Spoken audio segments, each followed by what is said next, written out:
Good afternoon, friends. Welcome to another episode of the Story of the Storyteller. Friends, we have seen a few days back about the US presidential elections. There is a seesaw battle between Joe Biden and Donald Trump. It seems that Joe Biden finally might become the new president of the United States. Friends, what are the implications of Joe Biden's victory in US presidential elections on India and the rest of the world is what my talk is going to be today. But before I start, I would like to thank all my viewers, my friends, who have been a source of inspiration for me to do these talks for the last few months. I've already completed 30. I'm getting a lot of requests, and it is one among them who has asked me to do this talk on implications of Joe Biden's victory on India and rest of the world. Friends, normally a country or its government doesn't interfere into the electoral politics of any country for the simple reason that it is an internal matter of that country, and who rules that country is a decision that people of that country should make. And it is no one's business, no country's business or no prime minister's country's business to interfere into the electoral politics of the country. And no prime minister or any country should poke its nose unnecessarily into the internal electoral processes of that country. Every prime minister before Sri Narendra Modi has kept himself away from endorsing any leader for the simple reason that if anything goes wrong or if he doesn't win, the country as a whole has to pay a price for a decision that one individual has taken. Plus, a decision of one individual, here Mr. Modi, should not affect the whole country's interest, is my point of view, my dear friends. Friends, Modi isn't India and India isn't Modi. That Modi also should understand. We, the people of this country, also should understand. The country is bigger than a leader, no matter how many seats he has or how popular he is. Mr. Modi seems to have forgotten that, especially in case of a powerful country like US, we need to draw restraint and we should not endorse any candidate. But Mr. Modi committed a huge blunder, as per me, my dear friends, by participating in two events. Howdy Modi in US and Namaste Trump in Gujarat, India, in the run-up to the US presidential polls. This, I feel, is the biggest blunder that Modi has done. Now look at the implications, my dear friends. If Trump would have won, yes, we would have got some benefit out of it. But looking at the possibilities that Donald Trump is going to lose, and it is Democrat Joe Biden who is going to get into the White House as the president of US, look at what will be the implications of this one decision of Mr. Modi on the whole country. Now, did Mr. Narendra Modi take the permission of all Indians before he decided to promote Trump over Biden? Did he have the mandate of the people to promote Donald Trump over Biden? Did he have the mandate of the people to interfere and poke his nose into the domestic affairs of US elections? Who will be responsible for the repercussions, what the country will face after Joe Biden ascends to power? Why should people of India pay the price for what illogical, insane, Tughlaq decision that Mr. Modi has taken? Did he gain the confidence of his own colleagues? Did he have the confidence of his whole ministry when he endorsed Trump over Biden in those two events? Did he have the confidence of the parliament before he gave his support to Trump? Did he have the confidence of the opposition parties when he decided that he has to support Trump? As I earlier said, India isn't Modi. Modi isn't India.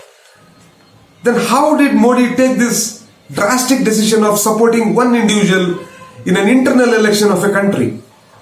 Is this foreign policy? Will any prime minister with a little bit of diplomatic brain endorse one candidate of any country and put the country and all the countrymen into risk, my dear friends? Doesn't Modi have that much of little diplomatic sense that he is representing a country of 135 crores? And what will happen to the fate of the country if the candidate that I am endorsing doesn't win the election? It's basic common sense. Tomorrow, in the next election, if people in America or the American president decides who is going to be the Prime Minister of India, will we agree? Will we Indians agree to it? That is what has happened, my dear friends. Worst, that Modi didn't even congratulate Indian origin Kamala Harris, who won a nomination for Vice President from the Democratic Party. And according to reports, it seems that more than 70% of Indo-American origin citizens have voted for Democratic Party, Kamala Harris and Joe Biden. Now, who is going to be responsible for the loss of face of an Indian Prime Minister? Now, don't you all think that it's a loss of face among the Indian community in US for Mr. Modi? Don't you all think that it's a loss of face for an Indian Prime Minister?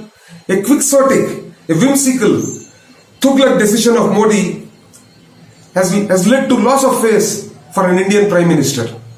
Who is going to be responsible for all these activities and indecisive decisions that Mr. Modi takes?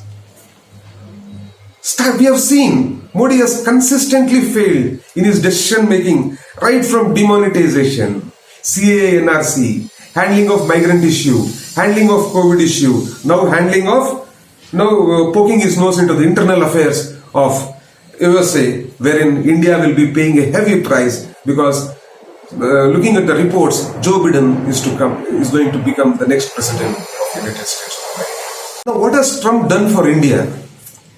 Trump policies has in fact hurt Indian economy. Other than the bye-chara wherein Trump and Modi kept on embracing each other, Trump in fact did the worst for Indian economy. He forced India not to buy cheap oil from Iran and Venezuela, and in fact he forced India to buy oil from US at a higher price. When India and China border conflict was there, Trump, in spite of he proclaiming that he is India's friend, never came to the rescue of India. In fact, Trump raised tariffs on imports from India, making Indian goods imports to China more costlier for those who buy in US. Regarding US visa policies too, Trump was no better. He made it harder for US firms to hire Indians on H-1B work visas, which in fact hit the outsourcing model that most Indian companies do. In fact, like Obama, if Biden comes to power, Biden too will speak up against religious intolerance and hyper-nationalist, racist activities of the Modi gang in India. Trump ignored this gang during his visit to India when the Delhi violence took place. But Biden will be at the throat of all these anti-citizen activities of this Modi gang. Modi Hindu fundamentalist base will be certainly unhappy that their ideological godfather Mr. Donald Trump has lost. But friends, India on a long run will benefit with Biden being a more rationalist and a Democrat who has risen to the White House.